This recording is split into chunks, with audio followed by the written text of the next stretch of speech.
Hi, and welcome back to the Ascension Playground. My name is Ursie, and today I'm on the playground again with my dear friend Krista.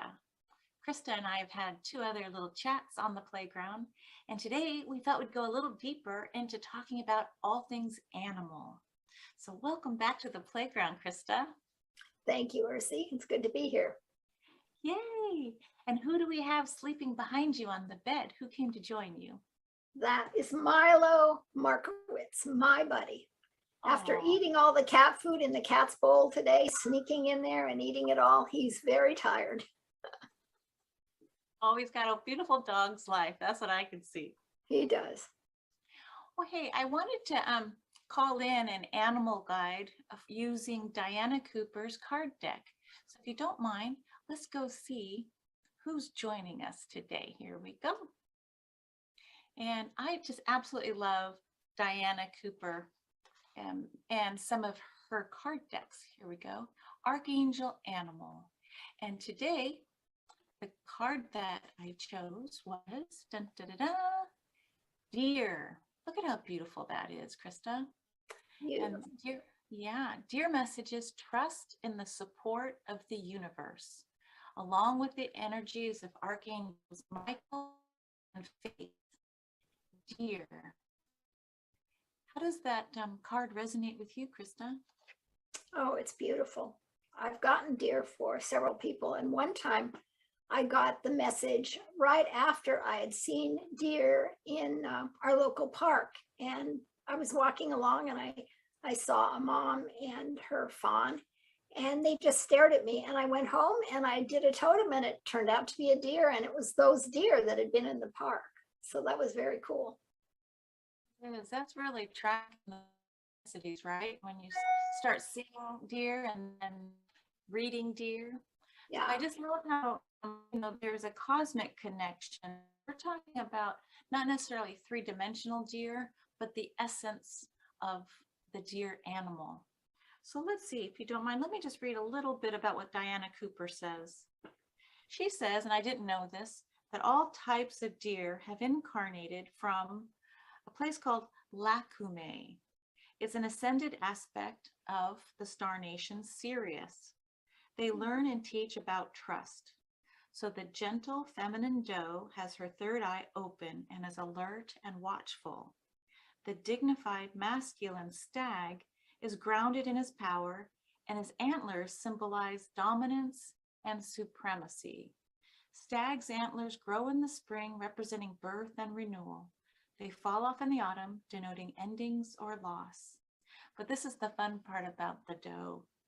Her soul's mission is to learn and teach about grace, innocence, trust, and family life, while the stag is here to teach us about trust in the universe, majesty, and self-empowerment, and also how to experience walking on a solitary path. So both of them, their service missions are to eat fresh grasses and leaves in order to stimulate the new growth. Wow, because here we are in the place of springtime's here and coming, at least here in California for us, right? Beautiful. Yeah, we have apple blossoms blowing around out here in the country. So You live in a beautiful place, Ursie. we both do, don't we? You've got the Yes, we ocean do. and I've got the apple trees. That's right. Well, one of the things I wanted to ask you about at the beginning of 2022, when you and I spoke, Krista, I asked you if an animal for 2022, the metaphor and the essence of an animal totem was going to come forward. It certainly did. Was that a first time question for you, or had anyone ever Yes, asked? no one else had ever asked me that. They're generally interested in their own totems and what they are. So it was you.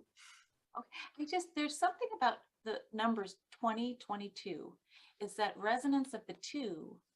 So I'm going to go ahead. I was born on the 22nd. So there you go. Oh, yeah, we just had Earth Day on the 22nd of April. Right. So That's right. well, 22 is a master builder number. Did you Yes. probably knew that in numerology. Yes, I knew that. Yeah.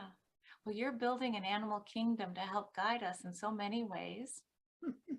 But why don't you go ahead and share with us what animal came in for 2022 when you tuned into the energy, and maybe tell us how you tuned into that energy to get the Okay. answer.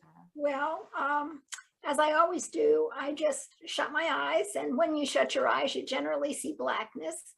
And then sometimes I'll put a white screen up in front. But generally, I just keep my mind clear after I've asked and see what comes. And this time I saw a gazelle, and it was on the African plain, just running full out. And I can read the message to you, but basically it was about speed, that this year is going to be speeding by for people with much happening and much needed need for sudden changes of direction. If, like for a gazelle, if a lion starts to run after them, they have to be able to shift directions and move easily. So the idea was many people might be moving this year, might be, or changing jobs, or losing a job, or deciding they want to do something brand new and changing their direction totally. So yeah, without reading it, I could pretty much give you that was the heads up on it. Wow, no, I love that. Gazelle in 2022. I can't believe we're already almost at the end of April. And, I thought it was just Christmas the other day. So there does feel to be like a time warp of sorts going on. Are you feeling the same? Oh yeah, I felt that for years, and it seems to just be speeding up and speeding up. One of the people, the channelers that I listened to, said that it isn't the time speeding up, but our energy is amplifying, and so it's changing our connection with time, which is an interesting way to think, because it does seem like it's time itself, faster and faster. Do you remember which channeler said that? No, I know, I like you, I listen to so many. I listened to so much on YouTube. I could not tell you who it was. Isn't that amazing? Okay, let me see if I can summarize that, and correct me if I got it wrong. So it's not that time is speeding up, but it's our relationship to time. Right. It's as we amplify our energy, as our energy is changing, then our connection with time is changing, and it seems to be speeding up. Wow, so it's this perception, as we are, perhaps our bodies are also going through some massive changes. There's talk of an evolution of our chakra system, especially as Pam Gregory was talking to Rory Duff recently. He's a geobiologist. I don't really know what that means, but I learned a new word, geobiologist. And he was saying, going to this photon belt of light, which Pam is tracking as well, things are changing as our bodies at a DNA level are moving from carbon-based into much more of the crystalline, or let's just use the beautiful word, angelic nature of our body. So we're going from Homo sapien to my favorite word, Homo luminous. We're the Homo luminous. Luminous. I know. Yes, I'm a Homo luminous wannabe. Yeah. So perceptual changes, and here comes the gazelle. Now, why do you think it was on the African plains when you felt that energy? Oh, I just sensed it. It's on the plains running across, and that's where I got the sense of it. So there is a sense of the freedom of the gazelle too. And running in packs, right? So right. Not like a solitary. The other thing it said about gazelle was that during this time for all of us, if you're forced to, or you need to make a move from one place to another, one job to another, be sure to, just as a gazelle does, surround your young ones with extra love and listen to them, because they may feel well left out of any decision, and they'll need to know that they're safe and they're loved and that they're listened to. You say loved one, it's just not human beings, right? But it's our loving animals around us. Did you interpret it as human beings only, or? Well, no, this was a message for the human being. Yeah, it's just as the gazelle surrounds, they will pull in with the young ones in the middle of them if they sense danger. So if people need to make sudden changes of direction, they feel something, they have to make a change, don't leave the children out. and keep them safe and make them feel that they'll be fine. A beautiful message that came through you. I mean, when I was a kid, for 1 year I did Girl Scouts, and so I wanted to get all the badges that you can try and collect. And so Girl Scouts, really the message and one motto is, preparedness. So when I hear that message of the gazelle, be ready, anticipate the unexpected, so we can hold it in love and awareness instead of fear, because for my area, nature is shifting, and so whether it's our air, our water, our land, our trees, things are in flux. You've So, had fires near you, haven't you? yeah, I hated to say that word, but Yeah, but yes, you have. It's Oh, like and then to say it. I know, and I was talking with someone and we were recording and it was like boom, boom. We had a little mini earthquake, a 5.0 Whoa, right near us. that's not many. 5.0 is not so many. But boy, when it's underneath you, you're like, woohoo. Yeah. So thank you for that. Now let's shift with gazelle and deer energy.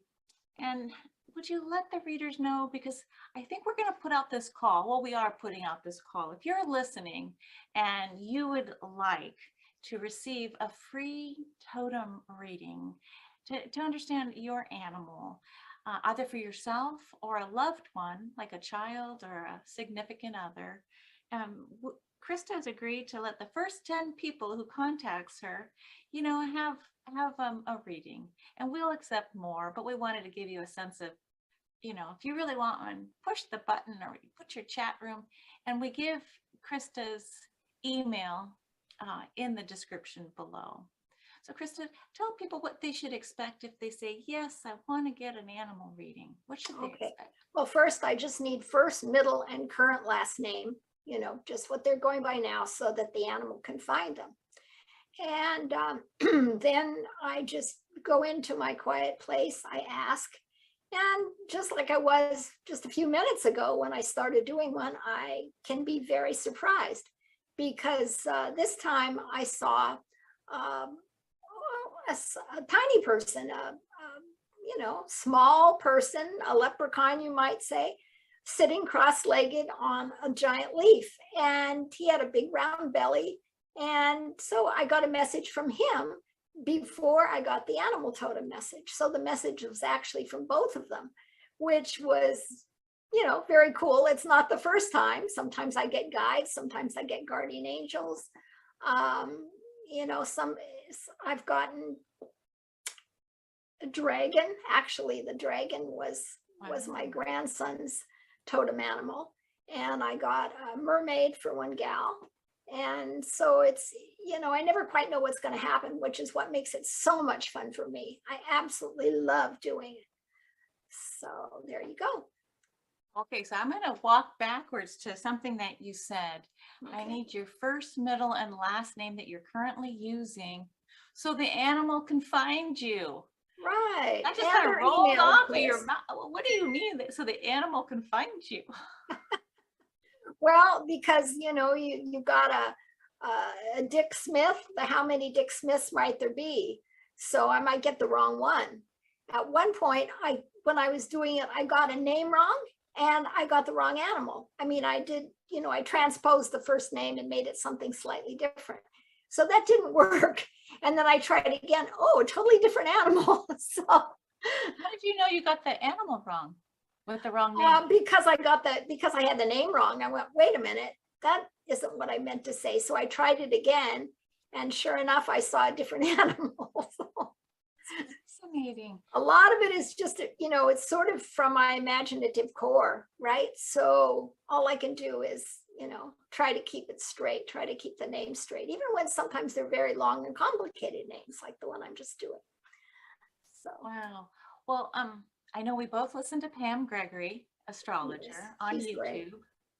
And again, her conversation with Rory Duff, the geobiologist, she was talking about 3.5 days before a new moon, how the energies like the veil thins even more so. And Rory was saying, wouldn't it be fun to have these sacred networks to track lunation cycles with people who have very common lunar, like all the, let's see, my moon's in Pisces. So all the lunar Pisceans, track certain things 3.5 days before a new moon, a solstice, an equinox, or a supermoon. So here we come at the end of April, I think it's the 29th, we're going to have a lunar eclipse in Taurus. So if you do the math and count 3.5 days ahead of that new moon, we get to about the 26th, 27th. And so I'm wondering, Krista, if you are able to do animal readings, I'm wondering if the veil being thinner, because it has to do with the magnetics of the earth, etc., and allowing more cosmic divine energies to flow through that we normally wouldn't pick up on. I'm wondering if that might impact some of your readings. That's interesting. It might. It seems like what's impacted my readings the most is just getting used to doing them. The more I do, the easier it is. But sometimes I'll go back and backtrack. I'll say, well, I got that animal really recently. I don't think maybe that's it. Let's try this again. And I go, and yep, sure enough, it wasn't, or I'll hear a voice that'll say, no, that's not me. So I'll sometimes hear the voice before I see the animal too.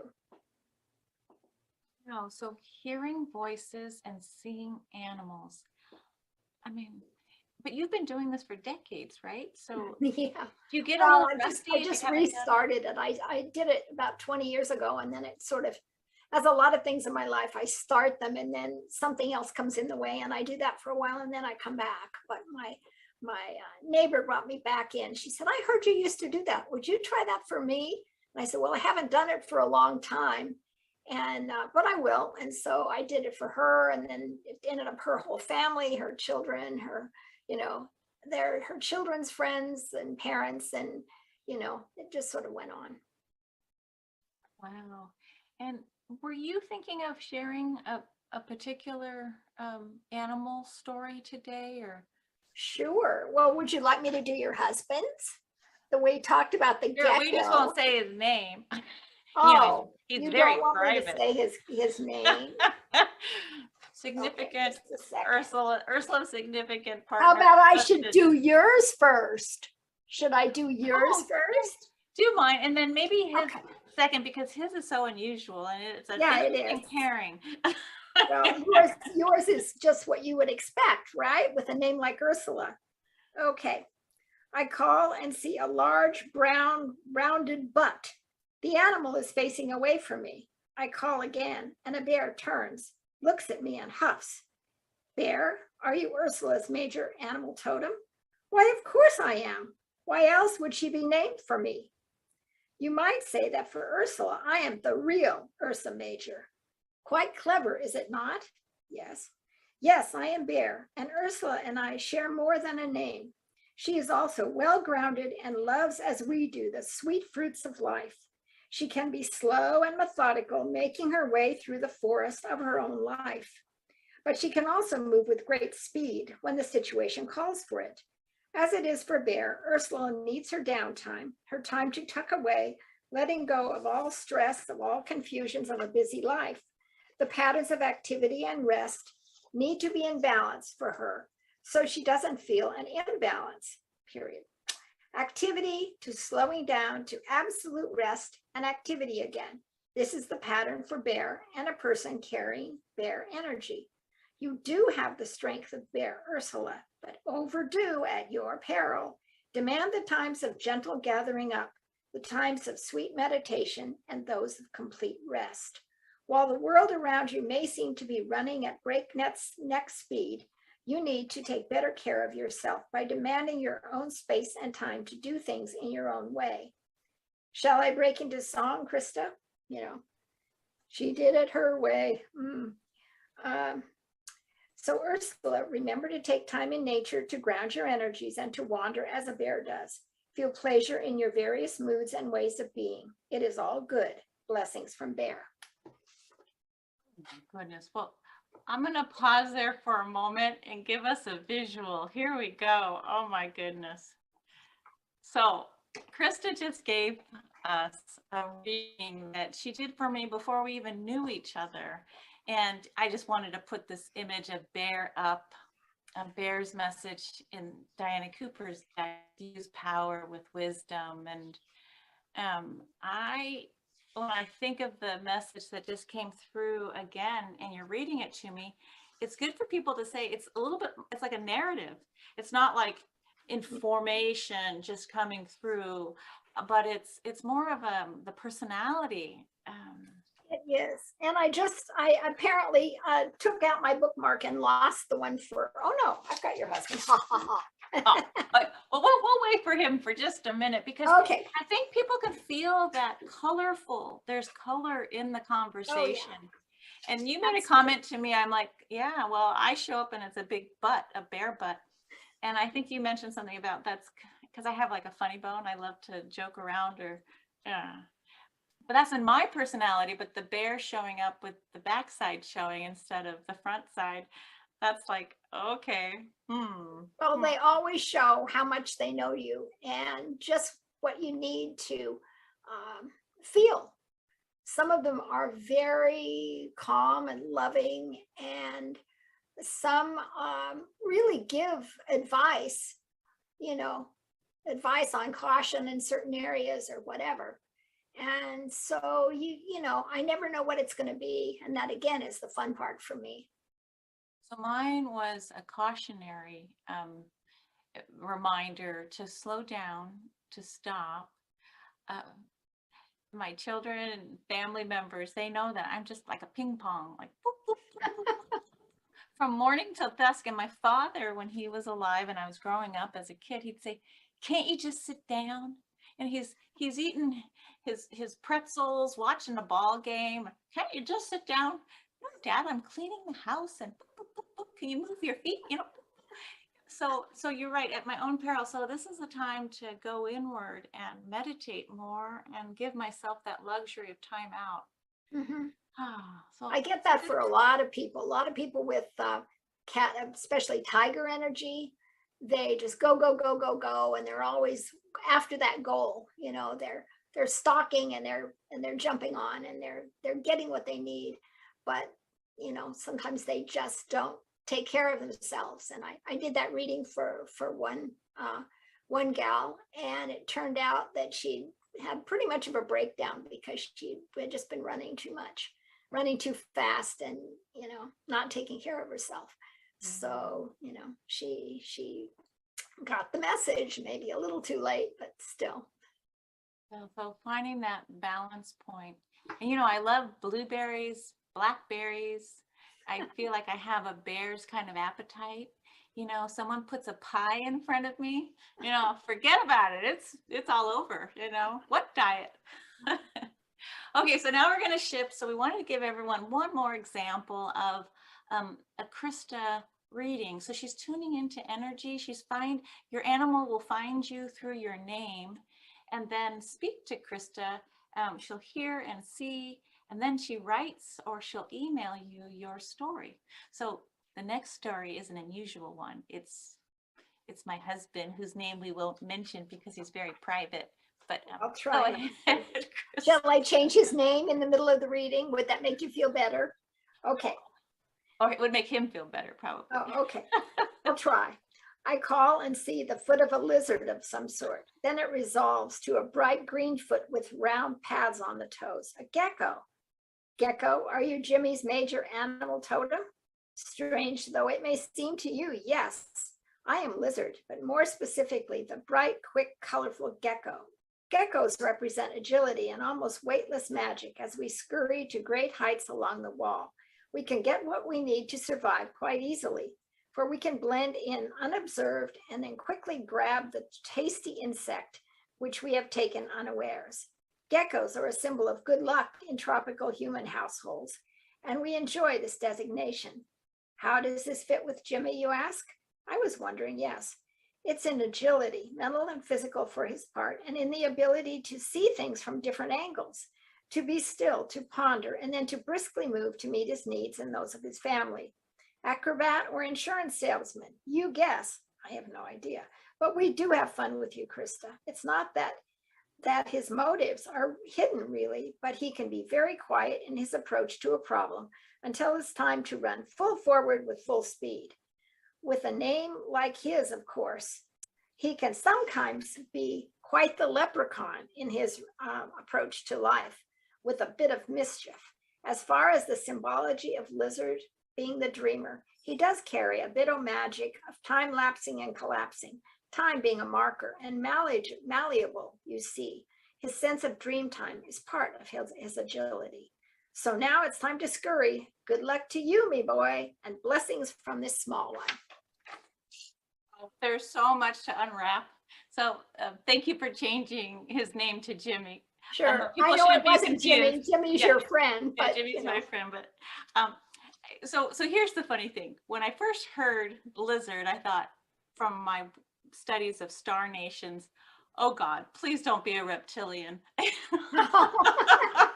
But I had to let go of that story, right? Yeah. It's a 22-year marriage.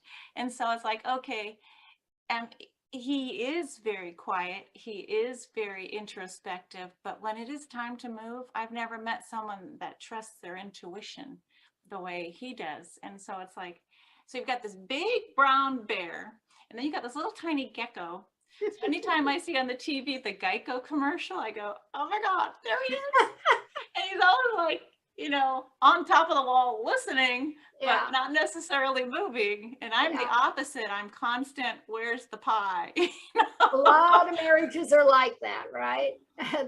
the attraction of opposites. Yeah.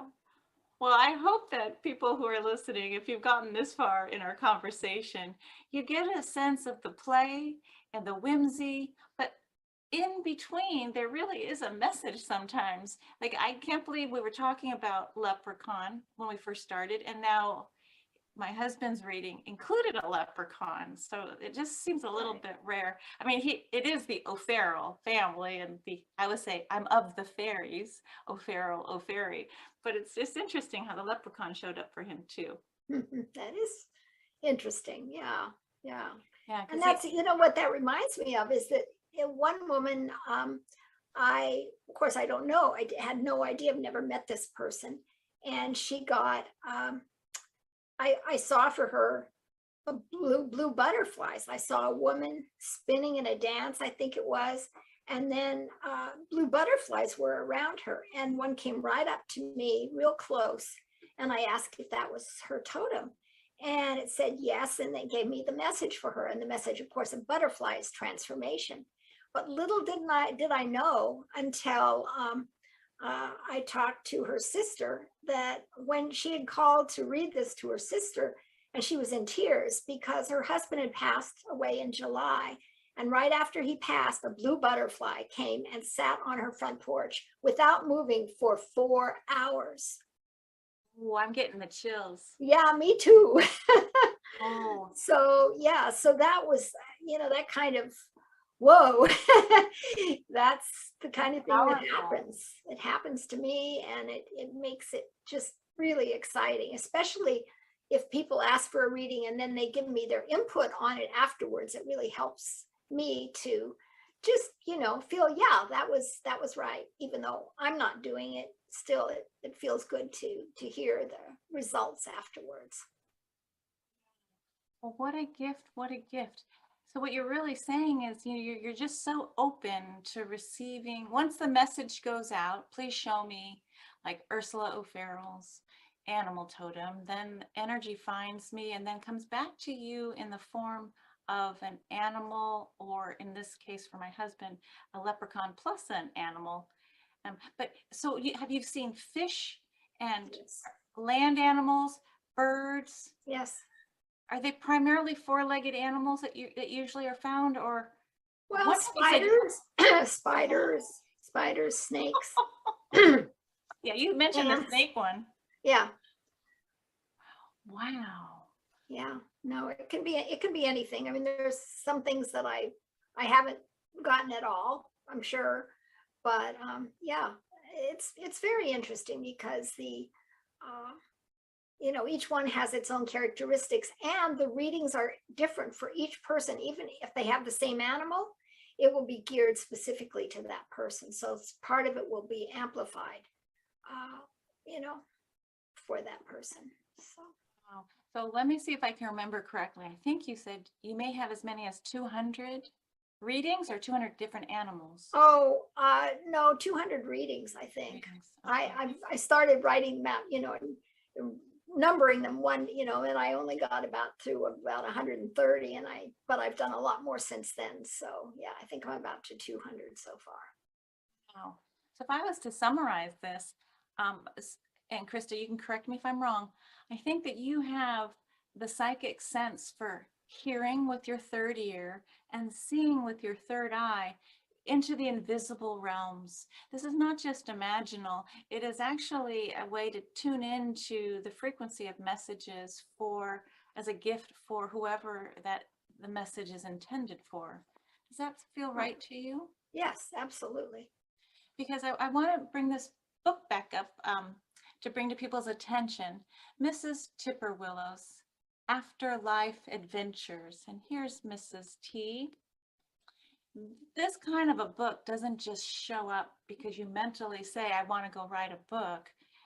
This is almost like a byproduct of your journey and sharing with others a gift that might help ease this idea of what happens when we pass into the next realm. I mean, if we believe in reincarnation, we've done this so many times, we just forget. But your book is a gentle way to share with children, especially if a loved one goes and passes on either too soon. Well, it's always too soon, right? But it's just so much wisdom in the format of a child's book. But the other part of it that I feel like I should emphasize is that it really talks about the interconnection that I'm doing, just such as what I'm doing with the animals, the thinning of the veil and the connection between dimensions. Because in the story, Gino is able to go into the past and see his grandfather as a child. And during the time when he was watching his grandfather in this old-fashioned store in the early 1900s, and his grandfather all of a sudden, as Gino walked out the door, because Gino had mentioned the word grandfather, he said, "Hi, Grandpa." And he walks out of the door, and the grandfather said, "Grandpa," he heard him. So, and he didn't know what it meant. He couldn't figure out what it meant, but he heard the word. He heard the sounds. So the connection as the veil thins between all of us is going to be more and more inclusive. And I think everyone is going to start hearing and seeing and hearing each other's motives as well. And we'll be able to tell truth from falseness. Very, very simple, like as in the second book, my second book talks about. So, this really issues in the time of peace, because you can't have duplicity and war and, all the negatives. You just can't have it if people can read each other's thoughts and emotions clearly. And that's where we're going. I actually wrote about that in the 6th grade. I wrote an essay about that, about what would end war was the title, and it was when we can read each other's minds, there can't be any more war. And I was 12 years old. So I guess I'm just in a continuum myself, aren't I? Yeah, you time jumped, right? I did. And then bringing it forward. Wow. Well, Krista, thank you so much. And again, anyone listening who would like to receive your free animal totem reading with Krista, her email will be in the description here, but you can also put a "please consider me," and I'll get your message over to Krista if you have trouble with the email. But thank you, my friend. And well, you're welcome. Much love to you and Milo. Oh, he's still there, isn't he? Yeah, he's having just such a good time. He's reminding me to go take my nap. Yep, nap time. Sounds like a good plan. Me too. Much love. We'll see you soon on the Ascension Playground. Bye, everybody. Bye.